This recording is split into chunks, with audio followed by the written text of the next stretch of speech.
سلام همراه عزیزم، امیدوارم حالتون خوب باشه و سالم و سرحال باشید.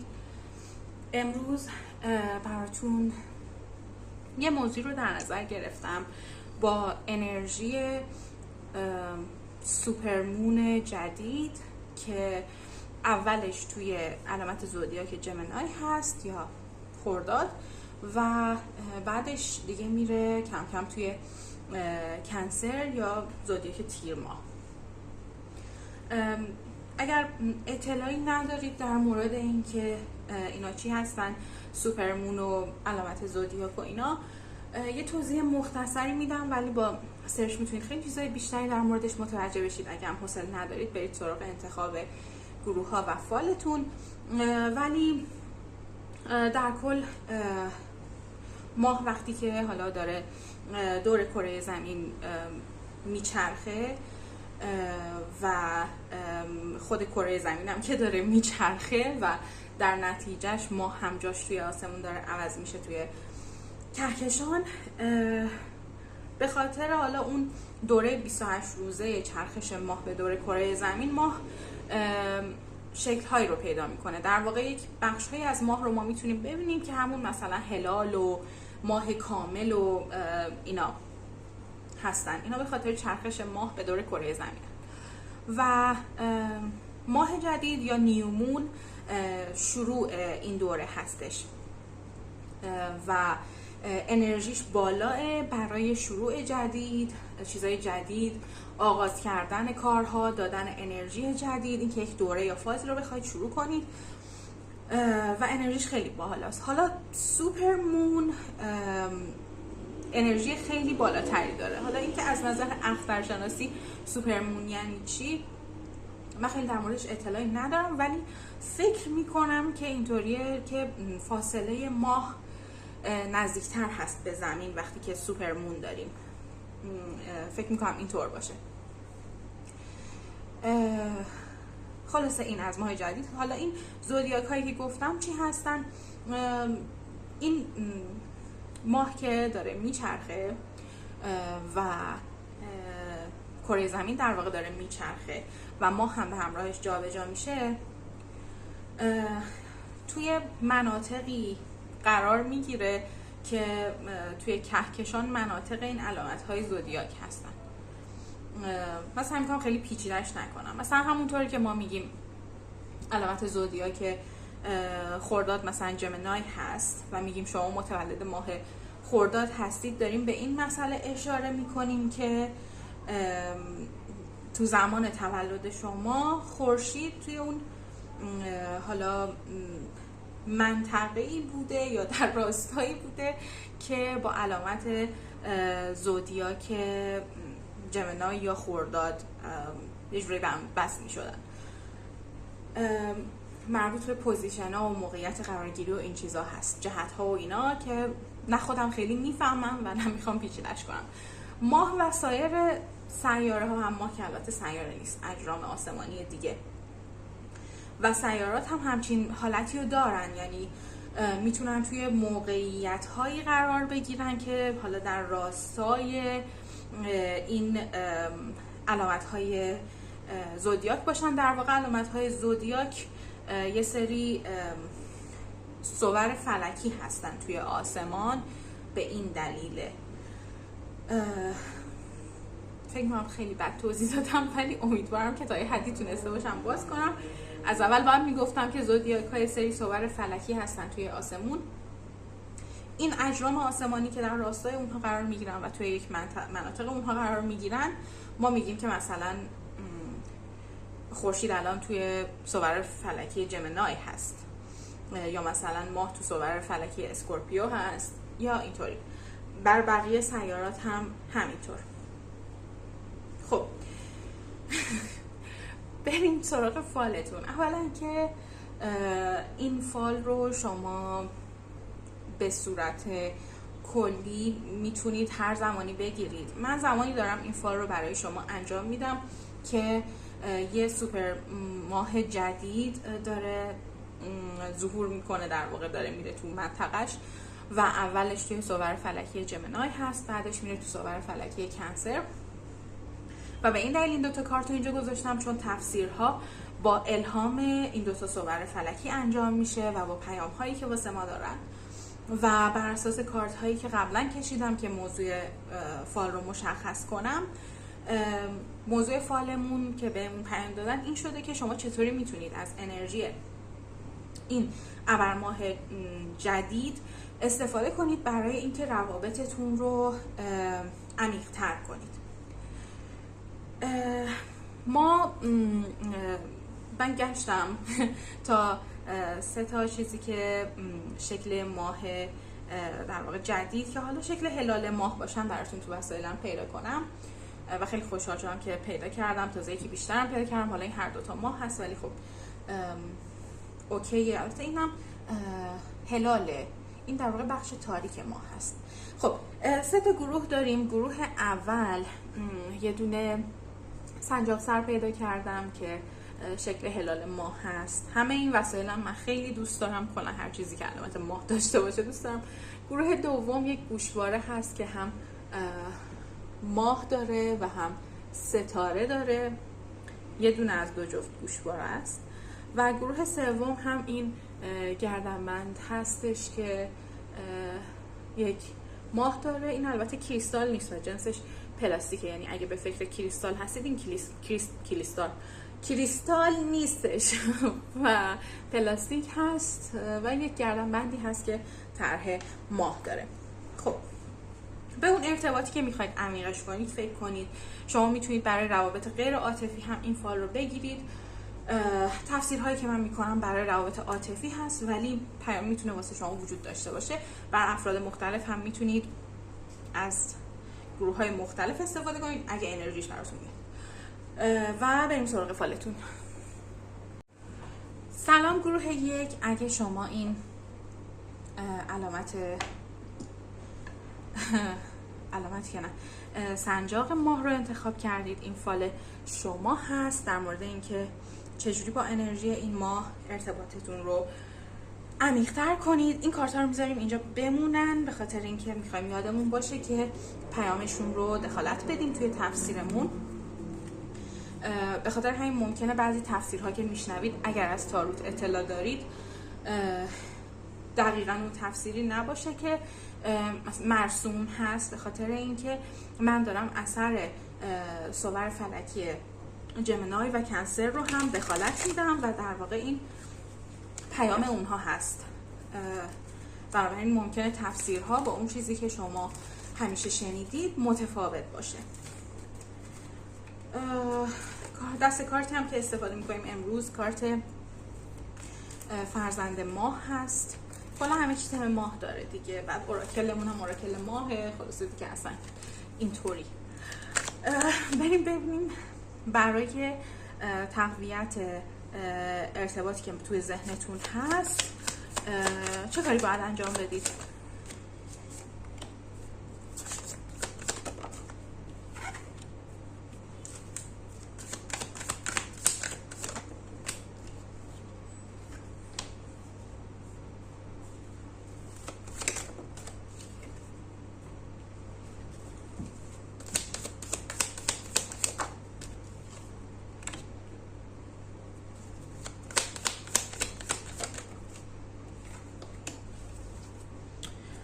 اوراکلتون رو هم میکشیم.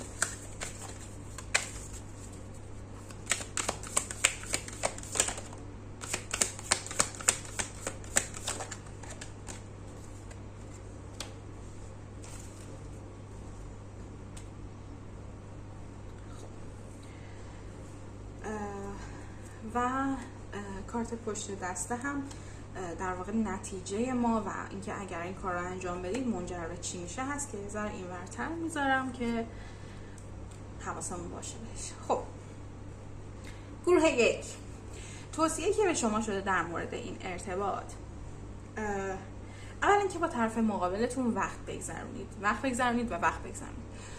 اگر میتونید ملاقات های حضوری داشته باشید. حضور توی این ارتباط مهمه، دیده شدن شما و اینکه اگر میتونید با هم دیگه فیزیکی وقت بگذرونید، حضوری وقت بگذرونید.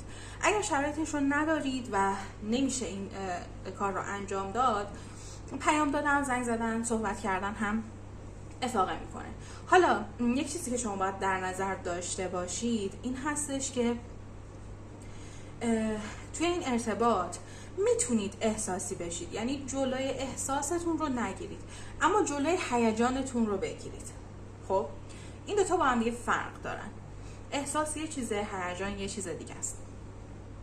احساس اینه که من مثلا یه بشقاب پاستا رو دوست دارم. هیجان اون زمانی هست که خیلی گشنمه و انقدر اون بشقاب پاستا رو میخورم که مثلا از رژیمم جا میمونم و اصلا حالم بد میشه و اینا. توی ارتباط با این فرد، کلا هر ارتباطی من فکر کنم، ولی خب مشخصا توی ارتباط با این فرد شما اوکی که این فرد رو دوست داشته باشید ولی هیجانی نباید بشید.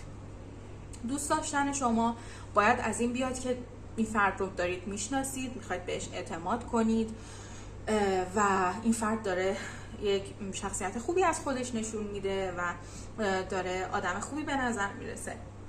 به خاطر اینکه این فرد رو اینجوری میبینید بهش علاقه پیدا میکنید. هر جا اون زمانی هست که شما واقعا میخواید توی ارتباط باشید و این یه مقدار چش شما رو میبنده در مورد این فرد. یه چیزایی رو میبینید ازش و میگذرید. اینطوری نباشه.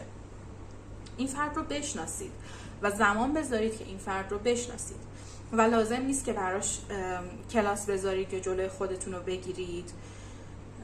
در مورد بعضی از شما حس میکنم این فرد یک مقدار دوره و این مسئله باعث شده که شما در مورد این ارتباط شک و تردید داشته باشید که حالا این آدم داره براتون کلاس میذاره یا باید خودتون رو دور نگه دارید، سرد نگه دارید. نه، اینطوری نیستش. زمان گذاشتن برای این رابطه اوکیه و بهتون توصیه شده این کار رو انجام بدید. نهایتش هم میرسه به اینکه این ارتباط تبدیل به ارتباط خوبی میشه و به یک جایی میرسه که بین شما رابطه قشنگی شکل میگیره از نظر احساسی. پس این حرفایی که داره بهتون میزنه در راستای این هست که این ارتباط رو بخواید نگه دارید و یه رابطه خوب ازش در بیارید. حس میکنم که در مورد این ارتباط شما یک نقشه که نه، یک تصویر ذهنی دارید و خیلی دلتون میخواد که زود به اون تصویر ذهنی برسید، ولی به اون تصویر ذهنی ایمان داشته باشید، ولی مسیر رسیدن بهش مهمه و اون تصویر ذهنی شما فعلا قرار نیست به اونجا برسه و خودش هم یهویی یه شبه اتفاق نمیفته. شما باید زمان بذارید برای ارتباط، ولی به این ارتباط ایمان داشته باشید. به این حسی که از این فرد میگیرید ایمان داشته باشید و جلوی خودتون رو نگیرید، اما جلوی هیجانات رو چرا؟ عجولانه رفتار نکنید. اجازه بدید که این ارتباط آروم شکل بگیره و این احساس آروم آروم عمیق بشه. در این صورت برای شما سیف و امن هست که برید جلو و در این صورت بهتون گفته شده که این ارتباط تبدیل به یک ارتباط عمیقی میشه و میشه روش حساب باز کرد. دیگه این که احتمال سوء تفاهم توی این ارتباط هست. این یک چیزی هست که به صورت هشدار برای شما اومده. برداشت نکنید یک طرفه و اگر برداشتی داشتید، مسئله‌ای پیش اومد که شما رو ناراحت کرد یا طرف مقابلتون رو ناراحت کرد، احتمال سوء تفاهم بدید و سعی کنید با حرف زدن و شفاف بودن برطرفش کنید. یک مسئله دیگه که هی داره تو گوش من زنگ میزنه و خیلی مهم هست که این رو به شما بگم اینه که با این فرد اوکی باشید، مهربون باشید، ولی همه خودتون رو بلافاصله و 100% در اختیارش قرار ندید. مرموز باشید، از انرژی خودتون محافظت کنید. حالا این مرموز بودن در مورد شخص شما میتونه باشه، مثلا در مورد کارهایی که میکنید، در مورد گذشته‌تون و همه اینا، یا اینکه این مرموز بودن میتونه در مورد مثلا این باشه که حد و مرز تعیین کنید برای این رابطه. مثلا رابطه رو خیلی زود نبرید به سمت فیزیکی و اینکه بخواید با طرف خیلی سریع از نظر جسمی اوکی بشید. حد و مرز داشته باشید برای این مسئله و اجازه بدید که در طول زمان رابطه عمیق بشه و بعد به اون نقطه ها برسه. و در نهایت این که این ارتباط رو بسپارید به زمان و محافظت راهنماهاتون، محافظت خدا و کائنات، چون کارت خرد الهی برای شما افتاده و این خب خیلی نشونه بزرگی هست که این ارتباط و مسیر این ارتباط داره هدایت میشه و اگر شما ایمان داشته باشید به زمان و به سرنوشت، این رابطه خودش روی قلتک میفته و لازم نیست که شما خیلی تلاش کنید و تنها توصیه‌ای که واقعا بهتون میشه این هستش که به حد نیاز با این فرد ارتباط داشته باشید، صحبت کنید، معاشرت کنید، همدیگر رو بشناسید و اینکه این مقدار خودتون رو از نظر مثلا فیزیکی و جسمی و اینا دور از دسترس قرار بدید. منظورم در مورد فیزیکی و جسمی، منظورم رابطه فیزیکی و جسمی هست، نه اینکه مثلا ایشون رو نبینید و با هم بیرون نرید، اینا منظورم نیست. و اینا پیام هایی بود که برای شما اومد. گروه یک، امیدوارم که لذت برده باشید از فالتون و تونسته باشه بهتون کمک کنه، یک راهنمایی برای شما باشه و تا فالهای آینده خدا نگهدارتون. سلام گروه 2، اگر شما این گوشواره رو انتخاب کردید، این فال شما هست در مورد اینکه چطور میتونید این ارتباطی که تو ذهنتون هست عمیق‌تر کنید با استفاده از انرژی ابرماه جدید یا سوپرمون جدید، ابرماه جدید، ابر جدید ماه بگیم شاید بهتر باشه. خب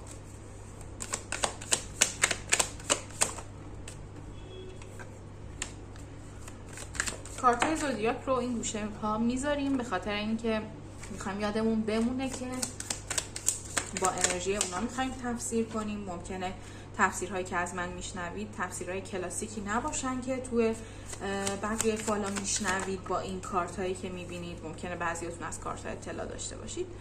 به اون خاطر هست که من با پیام این دوتا صور فلکی و انرژی ماه جدید دارم این فال رو برای شما میگم. به همین دلیل ممکنه که یه مقدار تفسیرها فرق کنه، یعنی فکر کنید که یه سری کارت‌های نادیدنی وجود داره و من بر اساس اونها دارم تفسیر میکنم، اونا رو دخالت میدم.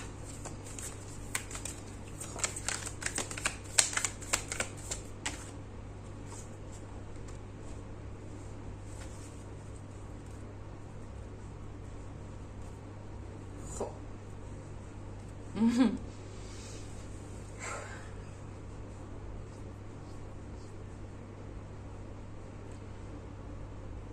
من تا حالا این کارت اوراکل رو ندیده بودم به خاطر همین ساکت شدم.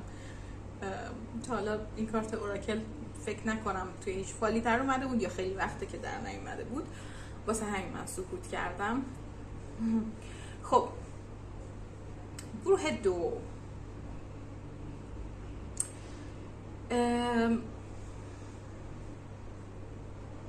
شما به سمت این دارید سوق داده میشید که با طرف مقابلتون و با این ارتباط یک جوری برخورد کنید انگار که این ارتباط خیلی مهمه و نیاز به توجه شما داره. یعنی انگار اینطوریه که یک دورنمایی از آینده باید داشته باشید، یه تصویری که حالا یا میخواید این رابطه به اونجا برسه یا اینکه کلا یک رابطه‌ای که مد نظرتون هست اون شکلی باشه و سعی کنید که با این ارتباط یه جوری انگار 0 و 100 برخورد کنید. خب یه چیزی که در مورد این ارتباط هست انگار که برای شما توی موقعیتی که با این فرد هستید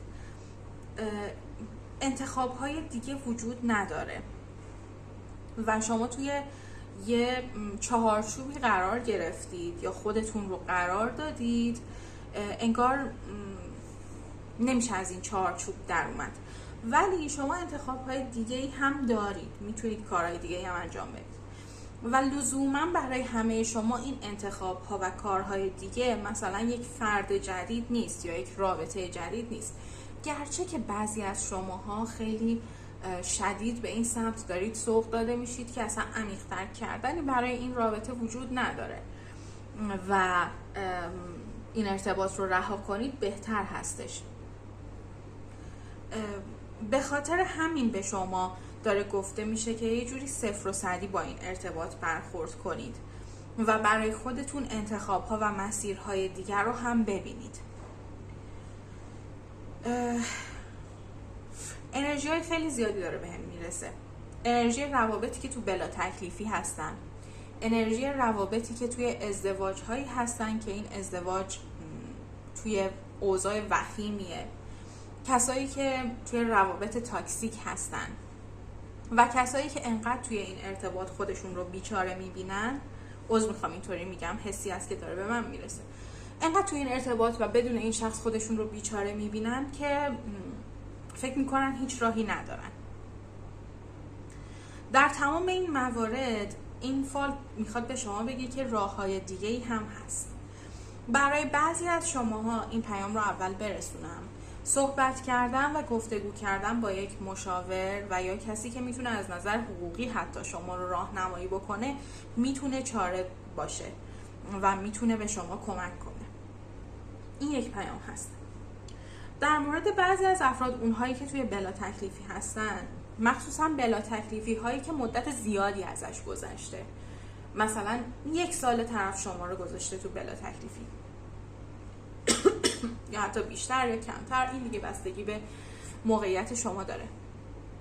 توصیه شده به شما که با این فرد در مورد آینده ارتباطتون و اون چیزی که از رابطه میخواید گفتگو کنید و اون چیزی که حقیقت شما هست به زبون بیارید.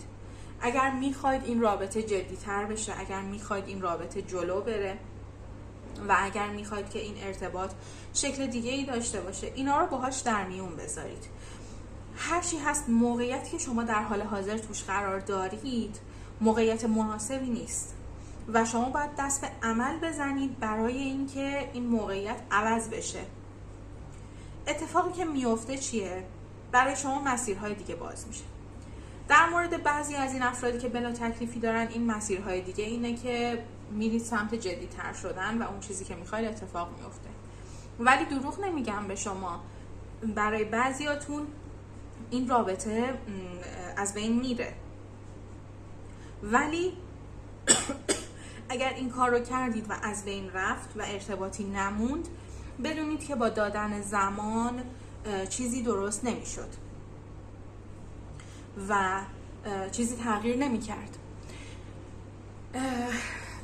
اگر البته این صحبت و این فال رو قبول دارید، شما مختارید که هر جور که دلتون میخواد ببینید و هر جور که دلتون میخواد رفتار کنید و تصمیم بگیرید. ولی این فال چیزی که داره بهتون میگه این هستش که شما باید عمل کنید، یک کاری انجام بدید برای تغییر وضعیتتون و ممکنه که سرانجام این عمل کردن شما اون چیزی که دلتون میخواد نباشه، اون اتفاقی که دلتون میخواد نیفته، ولی به سمت رهایی و آزادی شما هست و به سمتیه که باید پیش بره.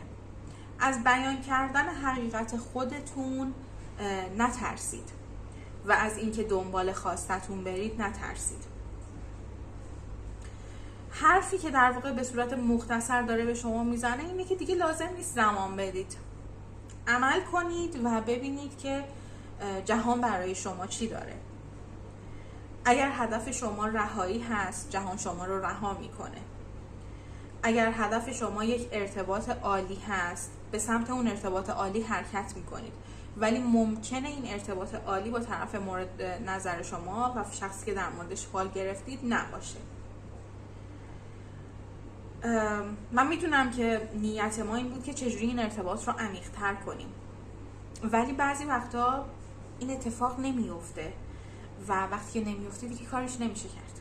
یعنی بعضی روابط نمیشه عمیقشون کرد، بسته، طرف بسته است، قفله یا مانعی بین شما وجود داره و هر چقدر شما به تعویق بندازید اون کار نهایی رو، فقط دارید برای خودتون بلا تکلیفی بیشتری ایجاد میکنید و زمانش رو طولانی تر میکنید.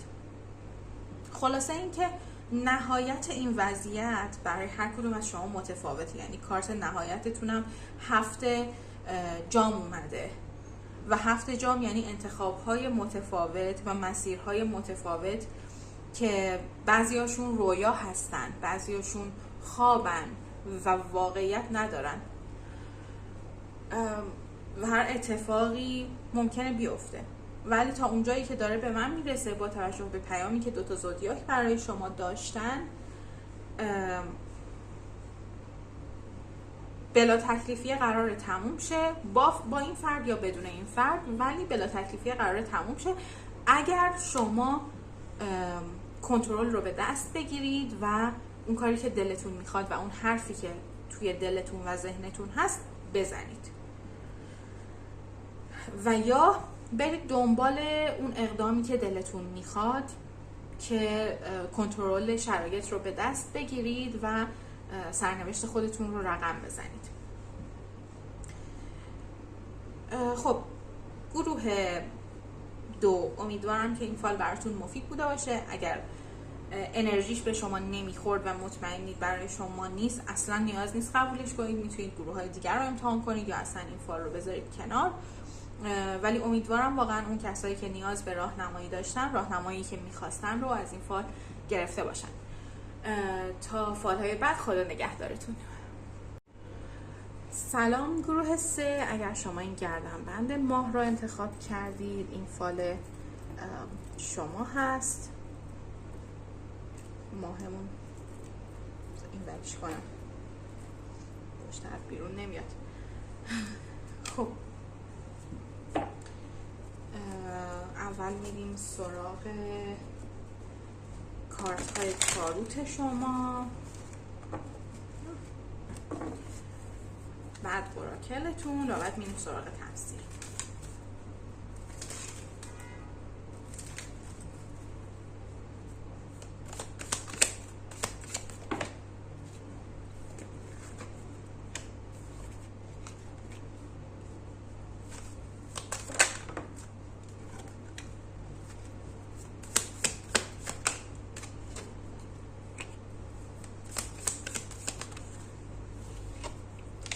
کارت های عجولی.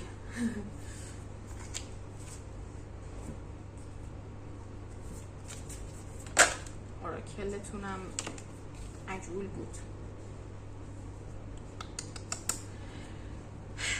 اوکی گروه 3.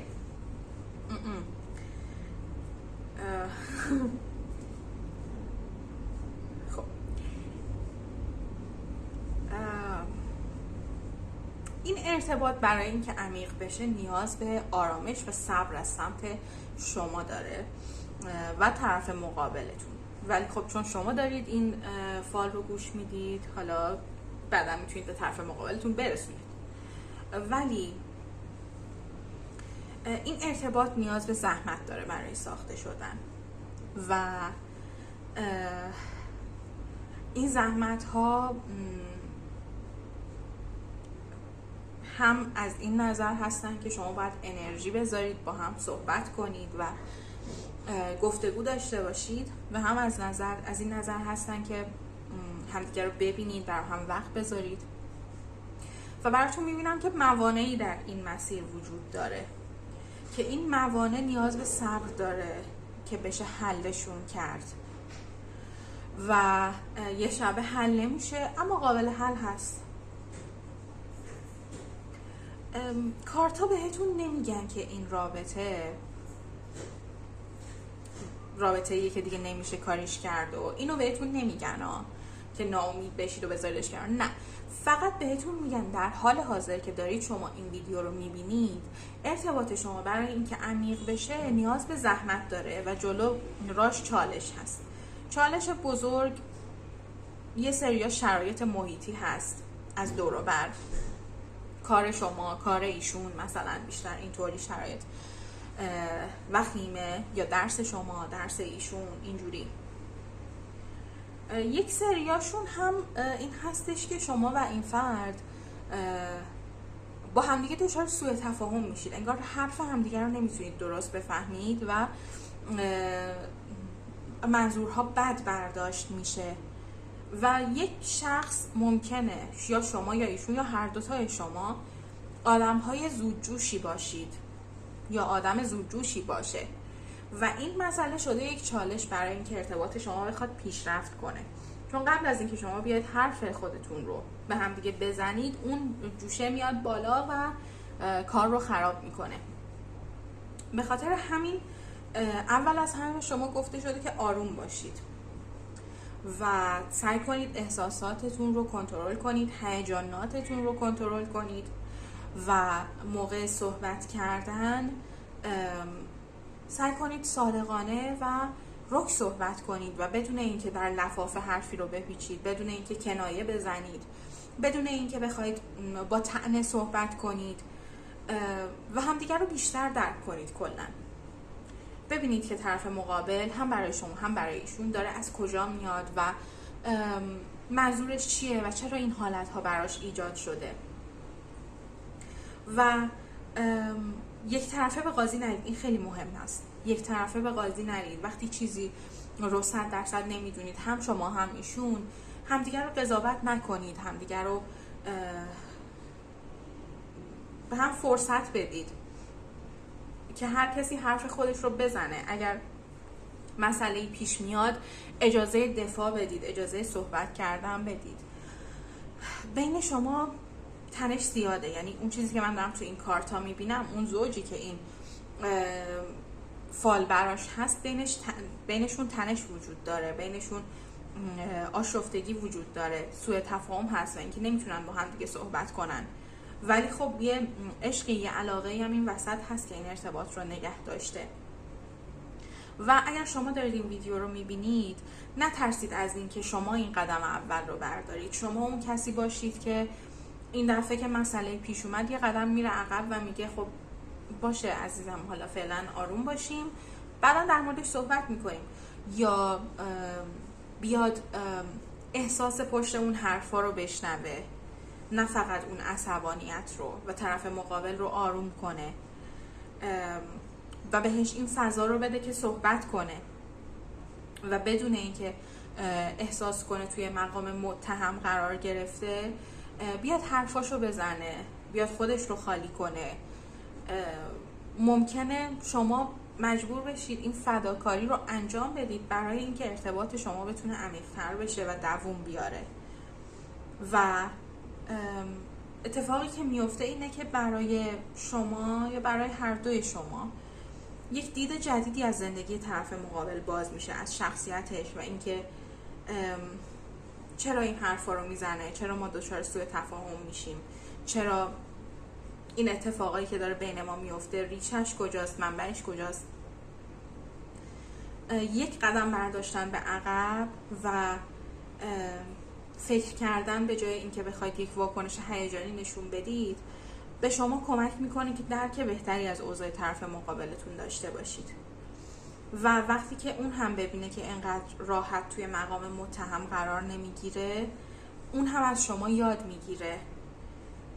یا زمانی که آروم هستید و زمانی که بینتون مشکلی وجود نداره، حتی میتونید این رو بهش بگید که چقدر خوبه که ما هر دوتامون بتونیم این کار رو انجام بدیم، با عصبانیت با هم برخورد نکنیم. وقتی یکیمون حالش خوب نیست، گرفتاری داره، دردسر داره، مشکلات داره، بتونیم درکش کنیم و سریع قضاوتش نکنیم. نقطه امن برای هم باشیم، نه یک قاضی، نه یک دادستان. در یک کلمه اگه بخوام خلاصه کنم، صبر، آرامش و دوری از خشم و داد و فریاد اون چیزی هست که ارتباط شما رو میتونه عمیق‌تر کنه و اینکه به زاویه دید طرف مقابل فکر کنید و اون چیزی که اون داره حس میکنه و میبینه. این درک بین شما اینطوری ایجاد میشه، این درک عمیقتون میکنه.